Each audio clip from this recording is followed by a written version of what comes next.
Lesson 38. The first calendar. Listen to the tape, then answer the question below. What is the importance of the dots, lines, and symbols engraved on stone, bones, and ivory? Future historians will be in a unique position when they come to record the history of our own times. They will hardly know which facts to select from the great mass of evidence that steadily accumulates. What is more, they will not have to rely solely on the written word. Films, videos, CDs, and CD-ROMs are just some of the bewildering amount of information they will have. They will be able, as it were, to see and hear us in action. But the historian, attempting to reconstruct the distant past, is always faced with a difficult task. He has to deduce what he can from the few scanty clues available.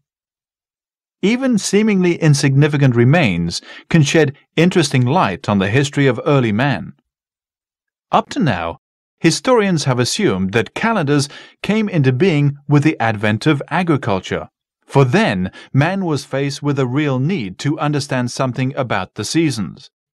Recent scientific evidence seems to indicate that this assumption is incorrect.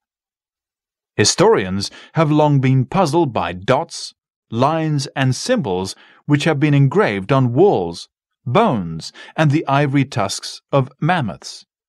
The nomads who made these markings lived by hunting and fishing during the last ice age, which began about 35,000 BC and ended about 10,000 BC.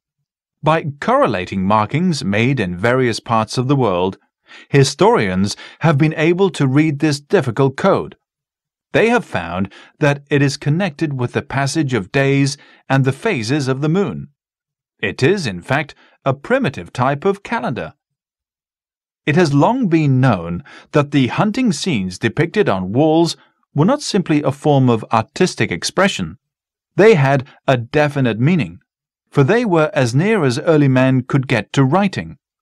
It is possible that there is a definite relation between these paintings and the markings that sometimes accompany them.